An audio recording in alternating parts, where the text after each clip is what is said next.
என் பேரு ரஞ்சிதம். என் கணவர் பேரு சிதம்பரம். நாங்க மதுரை பக்கம். ஒரு கிராமத்துல இருந்தே என்னை கல்யாணம் பண்ணிட்டு வந்தாங்க. அவங்க ரொம்ப அன்பானவங்க. கோபமே வராது. எங்களுக்கு பையன் பிறந்தான். அவன் பேரு தான் பிரகாஷ்.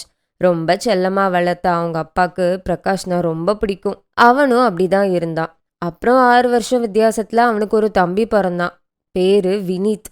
பிரகாஷோட அப்பாக்கு சொந்தமா ஸ்கூல், காலேஜ் அப்புறம் கேம்பஸ் இருக்கு. அவங்க காலாகாலமா நடத்திட்டு வராங்க. என் 2 பசங்களும் எங்க ஸ்கூல்ல தான் படிச்சாங்க. பெரியவன் படிச்சு முடிச்சு அவங்க கூட உதவியா இருப்பான் அப்படின்னு ரொம்ப எதிர்பார்த்தாரு. ஆனா அவனுக்கு அது சுத்தமா பிடிக்கல. தான் சொந்த கால்ல நிக்கணும்னு வெளியில வேலைக்கு போறேன் அப்படின்னு சொன்னான். அதுக்கு அவங்க அப்பா, சரி வேலைக்கு தானே, நம்ம காலேஜ்ல வேலைக்கு போ, உனக்கு மாசம் மாசம் சம்பளம் தரேன் அப்படின்னு வாக்குவாதம் ஆச்சு. கடைசியில அவன் நான் இந்த ஊர்லயே இருக்க மாட்டேன் அப்படின்னு மும்பைக்கு போனான்.